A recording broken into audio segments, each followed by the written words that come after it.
सेठ मदनलाल शहर के प्रसिद्ध और सबसे धनी व्यापारी थे। उनके यहाँ नौकर चाकरों की पूरी टोली रहा करती थी। भगवान की कृपा से उनके घर लक्ष्मी धन बरसा करती थी। सेठ मदनलाल की एक सुंदर, सुशील और शिक्षित बेटी थी जिसका नाम कल्पना था। कल्पना अपने माँ बाप की इकलौती संतान थी, इसलिए लालन पालन में किसी प्रकार की कमी नहीं हुई। माँ बाप का प्यार भी बराबर मिलता रहा। सेठ के जीवन में किसी भी प्रकार की कोई चिंता नहीं थी, किंतु कहते हैं जिसके घर में बेटी जन्म लेती है उस घर माँ बाप को चिंता होने लगती है। कल्पना पढ़ लिखकर शादी के योग्य हो गई थी। माँ बाप को कल्पना की शादी की चिंता सताने लगी। जगह जगह योग्य वर ढूंढने के लिए रिश्ते नाते के लोगों को लगाया गया। काफी तलाश के बाद 2.5 साल के बाद एक योग्य वर ब्रजपाल की तलाश हुई।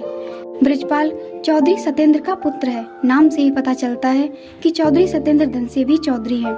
सेठ मदनलाल ने चौधरी सत्येंद्र से अपनी पुत्री कल्पना के लिए ब्रजपाल से ब्याह करने की बात की। चौधरी सत्येंद्र ने कल्पना से अपने पुत्र के विवाह का आश्वासन सेठ को दिया। चौधरी जानता था सेठ की कोई और संतान नहीं है। कल्पना उसकी इकलौती संतान है और सेठ की उम्र 50 साल से ऊपर है, अर्थात अब इसकी कोई संतान नहीं हो सकती। ऐसा लालच उसके मन में आया और उसने विवाह के लिए तत्काल हाँ कर दिया। लग्न मुहूर्त देखकर दोनों ओर से खूब उत्साह और जोश के साथ विवाह किया गया। सेठ मदनलाल की इकलौती बेटी का विवाह था, इसलिए सेठ धन का लोभ नहीं कर रहे थे। वह जी खोलकर अपनी बेटी की शादी में धन लुटा रहे थे, अर्थात खर्च कर रहे थे। चौधरी सत्येंद्र भी जानते थे कि उनके पास धन का भंडार आ रहा है, इसलिए वह भी सामर्थ्य से ज्यादा विवाह में खर्च कर रहे थे। कल्पना और ब्रजपाल का विवाह संपन्न हुआ। दोनों अपने वैवाहिक जीवन को जी रहे थे। कल्पना भी अपने ससुराल में खुश थी और ससुराल वाले भी कल्पना के स्वभाव से प्रसन्न थे।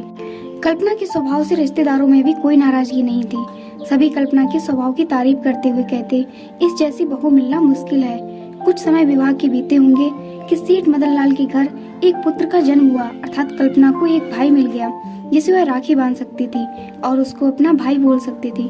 सेठ के घर खुशियों की झड़ी लग गई। बेटी का ब्याह हुआ, अच्छा घर मिल गया, इसकी तो अपार खुशी थी, किंतु पुत्र रत्न की प्राप्ति लंबी प्रतीक्षा के बाद हुई। यह खुशी को दोगुनी करने वाली थी। सेठ मदनलाल के घर पुत्र का जन्म सुनकर कल्पना के ससुराल वालों के पैरों तले जमीन खिसक गई, जैसे उनकी सारी संपत्ति छिन गई हो। उन्होंने शादी इस लालच में की थी कि वह मदनलाल की सारी संपत्ति को एक दिन प्राप्त कर लेंगे, किंतु बेटे के जन्म के बाद यह मुश्किल हो गया था। भाई के मिल जाने से कल्पना के जीवन में खुशियां आनी चाहिए थी, किंतु यह उसके लिए दुख का कारण बन गई। सास ससुर पति सभी अब कल्पना को दुख देने लगे और उसे प्रताड़ित करने लगे। दहेज और धन की लालच में कल्पना को मारते पीटते और दिन दिन भर भूखा रखते, किंतु कल्पना के आदर्श इतने ऊंचे थे, उसने अपने माता पिता को इस यातना और कष्ट के बारे में भनक तक नहीं लगने दी। सेठ कल्पना से मिलने और अपने बेटे के छठी अर्थात नामकरण संस्कार में निमंत्रण देने के लिए खुशी खुशी ससुराल पहुंचे। चौधरी और ब्रजपाल सेठ को देखकर असमंजस में पड़ गए कि वह कल्पना से कैसे मिलवाएंगे। सेठ सभी घटना को जान जाएगा और हमारे विरुद्ध कार्रवाई कर सकता है। तत्काल उन्होंने निष्कर्ष निकाला और कल्पना को समझा दिया, किसी भी प्रकार की बात अपने पिता को बताई तो अच्छा नहीं होगा। अनेकों प्रकार की धमकियां देकर कल्पना को उसके पिता से मिलवाया गया। बेटी भी कर्तव्यनिष्ठ थी, उसके संस्कार पुराने थे, अर्थात वह जानती थी पिता के घर से डोली निकलती है और ससुराल से अर्थी। इसी आदर्शों से वह बंधी हुई थी। कल्पना ने पिता का खूब स्वागत सत्कार किया। बैठे बैठे अनायास उसकी आंखों से आंसुओं की धारा फूट पड़ी। पिता को समझ पाते इससे पहले बेटी बोलती है, पिताजी ये मेरे खुशियों के आंसू हैं। बचपन से मैं भाई के लिए तरसती थी, अब जाकर मुझे एक भाई मिला है जिसके कलाइयों पर मैं राखी बांध सकती हूँ।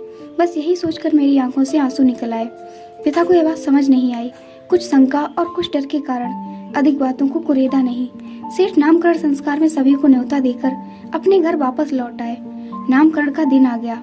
चौधरी सत्येंद्र और ब्रजपाल दोनों को भी सेठ के यहाँ जाना था, किंतु उन्होंने वहाँ जाना स्वीकार नहीं किया और कल्पना को डरा धमकाकर वहाँ भेजने की साजिश करते रहे। दोनों के मानवीय मूल्य इतने गिर गए कि उन्होंने एक नवजात शिशु की हत्या करने का भी षड्यंत्र रच दिया। उस षड्यंत्र को पूरा करने के लिए किसी और का नहीं, कल्पना का ही प्रयोग करना चाहा। ब्रजपाल कल्पना की पिटाई करते हुए कहता है, या तो सदा सदा के लिए अपने मायके चली जा या अपने भाई का गला दबाकर हत्या कर दे, जिसके बाद उसकी सारी संपत्ति हमारी हो जाएगी। कल्पना ऐसा नहीं कर सकती थी। वह अपने खातिर किसी निर्दोष को सजा नहीं दे सकती थी। अपने ऊपर हजारों यातनाएं सह सकती, लेकिन किसी निर्दोष को सताना यह उसके संस्कारों में नहीं था। काफी देर सोच विचार कर कल्पना ने एक अभूतपूर्व निर्णय लिया। कल्पना ने 3 पत्र लिखे। पहला पत्र, अपनी माता के नाम, जिसे वह अपने जन्म देने के लिए धन्यवाद करती रही और सदा उनकी बेटी बनकर जन्म लेना चाहती और उनकी गोद में खेलती। ऐसे भावों को प्रकट कर माफी मांगते हुए उनसे अगले जन्म में मिलने की बात लिखती है। दूसरा पत्र ससुर के नाम, जिसे वह पिता के रूप में मानती थी और उनकी सेवा भी की, अपने पिता से कम नहीं माना, किंतु उन्होंने अपनी बेटी के रूप में उन्हें कभी स्वीकार नहीं किया। इसके लिए वह अपने को ही दोषी मानती है और अपने ससुर से माफी भी मांगती है कि अगले जन्म में मैं फिर एक अच्छी बहू बनकर आपके सामने आऊंगी। तीसरा पत्र अपने पति ब्रजपाल के नाम लिखती है, जिसे वह पति रूप में भगवान की प्रतिमूर्ति मानती थी और अपना सर्वस्व निछावर कर उसकी सेवा करती थी, किंतु फिर भी उन्होंने नहीं अपनाया। पति पत्नी का संबंध 7 जन्मों के लिए जुड़ जाता है, इसलिए वह इस जन्म में छोड़कर जा रही है, किंतु अगले जन्म में वह फिर उन्हें पति के रूप में प्राप्त करना चाहती है। ऐसा कहते हुए अपने हृदय के सभी विचारों को पत्रों में लिख दिया। तीनों पत्र बिस्तर पर रखे तकिए के नीचे दबा दिया और छत में लगे पंखे से एक फंदा लटकाया और अपने जीवन लीला को समाप्त कर ली। एक कल्पना के जीवन का दुखद अंत था। चौधरी सत्येंद्र के घर बहू की मृत्यु पूरे गांव में फैल गई थी। सेठ मदनलाल को भी अपनी बेटी के न रहने की सूचना मिल गई थी। थाना पुलिस चौधरी ब्रजपाल और सत्येंद्र के घर मौजूद थी। सघन तलाशी और पूछताछ के बाद भी किसी प्रकार की कोई जानकारी नहीं मिल रही थी। महिला कांस्टेबल ने कल्पना के शरीर को नीचे उतारा और कपड़े ऊपर करके देखा तो उसके शरीर पर हजारों काले दाग थे, जो ब्रजपाल और सत्येंद्र ने पिटाई के दौरान किए थे। पुलिस को सारा मंजर समझ आ गया। चौधरी ब्रजपाल और सत्येंद्र के हाव भाव भी बदले हुए थे। पिता ने भी बताया कि मैं जब मिलने आया था तो बेटी रो रही थी, किंतु उसने कुछ बात बताई नहीं थी। मुझे शंका है कि बेटी के पति और ससुर ने ही इनकी हत्या की है। बस क्या था। ब्रजपाल और चौधरी सत्येंद्र को पुलिस ने गिरफ्तार कर लिया और कमरे की छानबीन की गई। तकिए के नीचे रखे तीनों पत्रों को पुलिस ने बरामद किया और उसमें लिखी हुई सभी बातों को पुलिस ने सबके सामने पढ़ा, जिससे ब्रजपाल और चौधरी सत्येंद्र की सभी यातनाओं का उजागर हुआ। गांव मोहल्ले सभी कल्पना के स्वभाव से परिचित थे और ब्रजपाल तथा सत्येंद्र के स्वभाव से भी। गांव वालों ने ब्रजपाल और सत्येंद्र के सभी राज खोल दिए। पुलिस ने कानूनन ब्रजपाल और सत्येंद्र चौधरी को गिरफ्तार किया। कोर्ट कचहरी हुई, जिसमें ब्रजपाल को मुख्य साजिशकर्ता माना गया और उसे आजीवन कारावास की सजा सुनाई गई। चौधरी सत्येंद्र को इस घटना में शामिल और साजिश में सहयोगी मानते हुए 9 वर्ष की सश्रम कारावास की सजा सुनाई गई। इस घटना से हमें सीख मिलती है कि लालच में किस प्रकार ससुराल वालों ने अपने बहू का अनादर किया, उसकी पिटाई की, किंतु इस घटना के प्रभाव में केवल कल्पना नहीं आई, अपितु कल्पना के साथ बुरा बर्ताव करने वाले भी बुरे दंड को भुगतने के लिए अपराधी हुए।